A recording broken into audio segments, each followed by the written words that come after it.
Good afternoon, everyone. It's just after 12 noon, and well, we had a storm come through this morning. Just after 6 or just before 6, the tornado sirens went on. The power went out.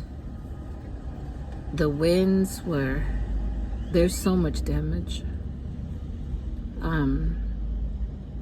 Half, if not more, of the landlord's property fence is missing. I don't know if it flew in someone else's field or if it's down and I just didn't see where it was down in the ground, but the big shade tree that I have behind my trailer, lots of those branches snapped and are on the roof of my trailer. Some branches were in my yard. Thank God nothing happened to my car because there was hail and I have no cover for my car, like no thing to park it under when we get these storms. The chicken coop is still there and the chickens are okay. I made it out there this morning. Was not easy, but had to give I was thinking I was gonna have to just put fresh water in something and put it inside the coop. I didn't know if the chickens would come out and I didn't know if I wanted them out. So I waited till the winds had calmed down a little bit and went out, and boy, they were ready to come out. As soon as I opened that chicken door, Lady Jane was the first one. The last one was Big Daddy. You know, he has to lay on the floor of the coop next to those babies. And I don't think I'll be bringing that kennel out today because it's still stormy. We're supposed to get thunderstorms later on. Plus this wind, there is still wind and it may be a little too much for those chicks. Chickens are very prone to respiratory diseases or infections, and so I'm being very careful.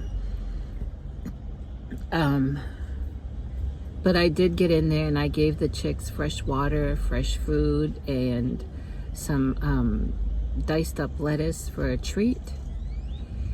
And then I tried to pick up the chicken yard, but it was, as far as things blowing in there, I picked up what I could, but what else? Then I filled something with fresh water for the chickens and Esther, and gave them food. So they're okay. Miss Kitty's okay. She has been underfoot every time I go out because she's hungry, and I've given her some food. When I get home, I'll see if I can.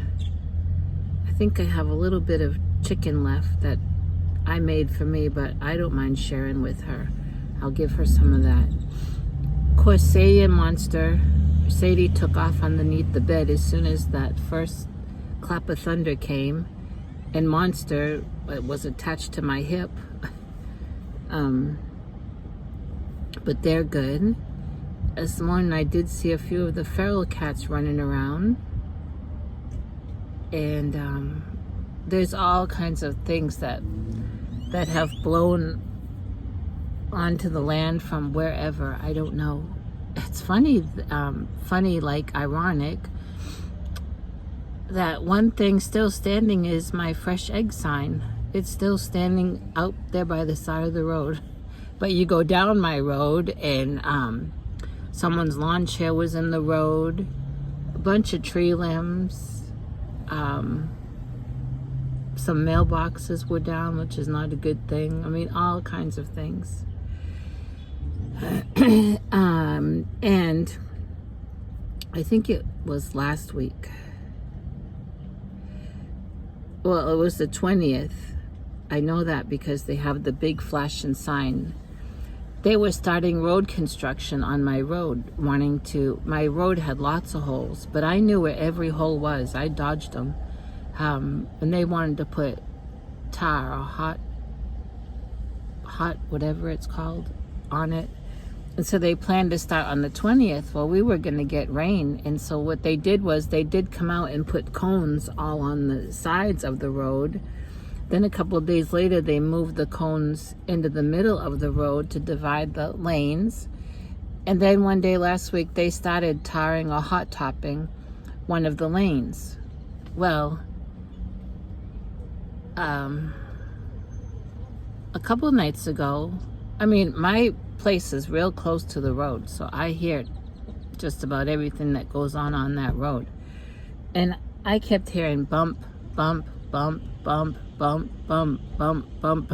I knew someone is driving by and just knocking those cones down. It was the middle of the night. I wasn't going out to look. I already knew what was happening.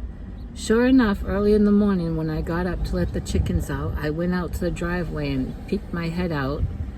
And the cones, you look down the road to the left, the cones are all down in the road. You look to the right, same thing. Oh, that was a different kind of alarm.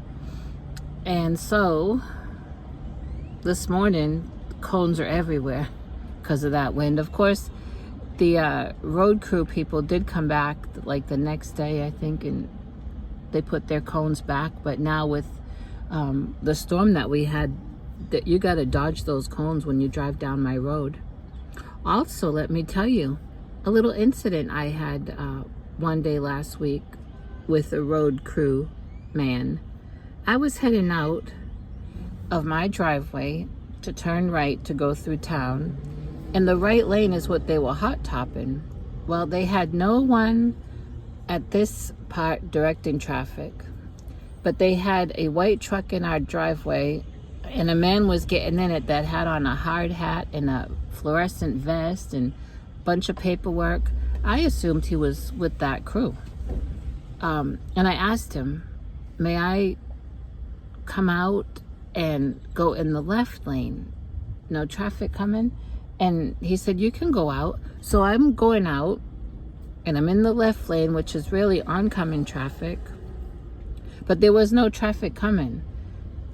So I thought, there's no traffic coming, so they probably have a flag man at that end, you know, holding traffic for every 10 cars is how they usually do.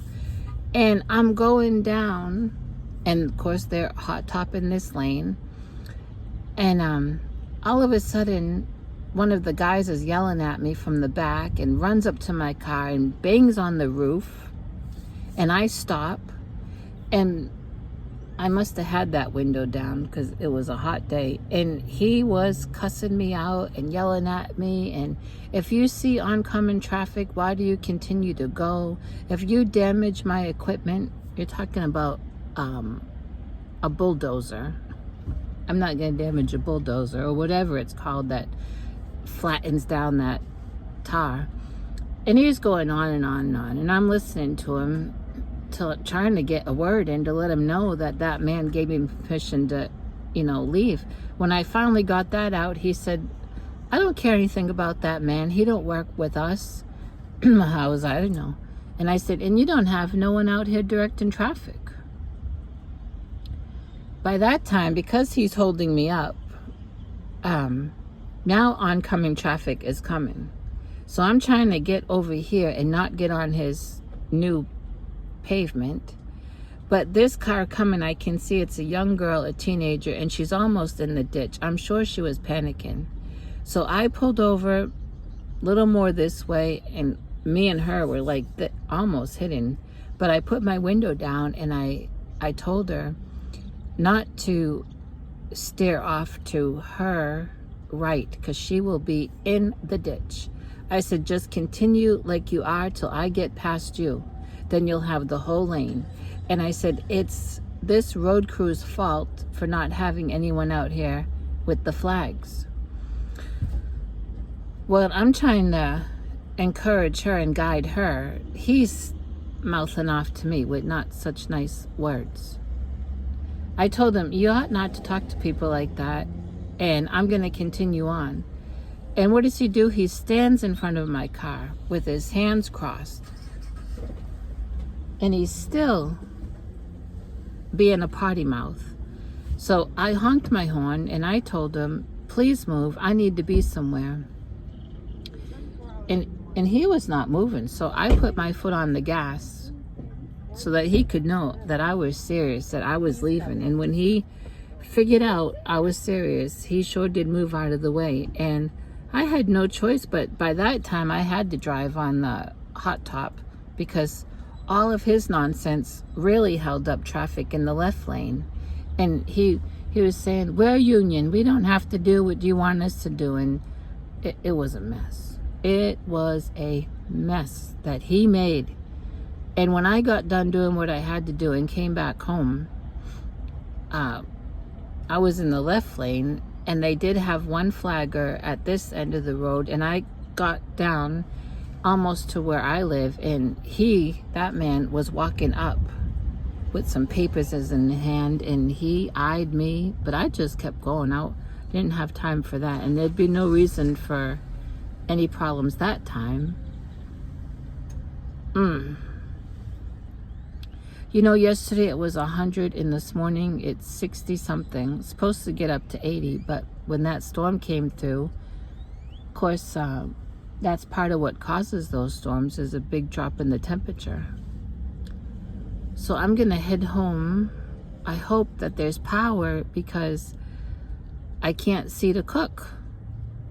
I don't have I need to buy I did have one, but I need to buy one of those, I think a camping lantern, you know, that's battery operated, especially living in the South with these storms.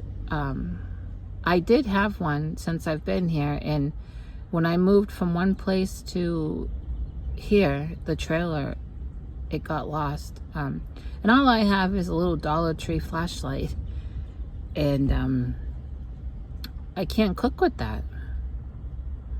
I can't open the trailer door and leave it open for natural light to come in to cook, because on the land I live on, it's still really windy.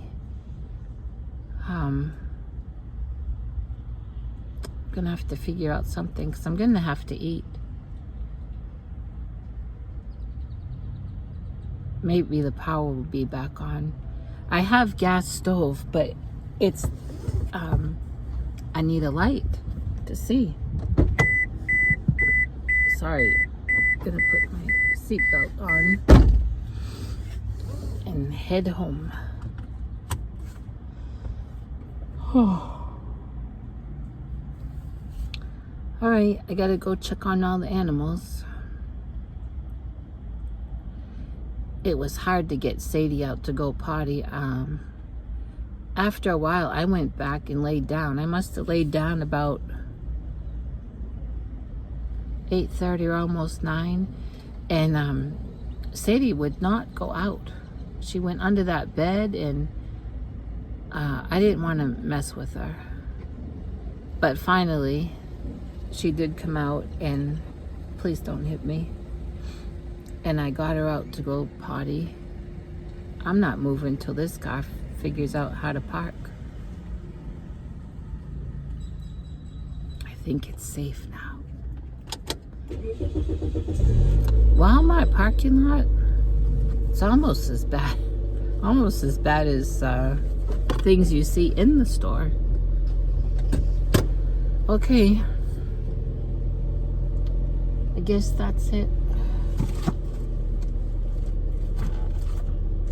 Oh, the sun is really trying to come out. I'd like to get those chicks outside, but this wind, I think, would be too much for them.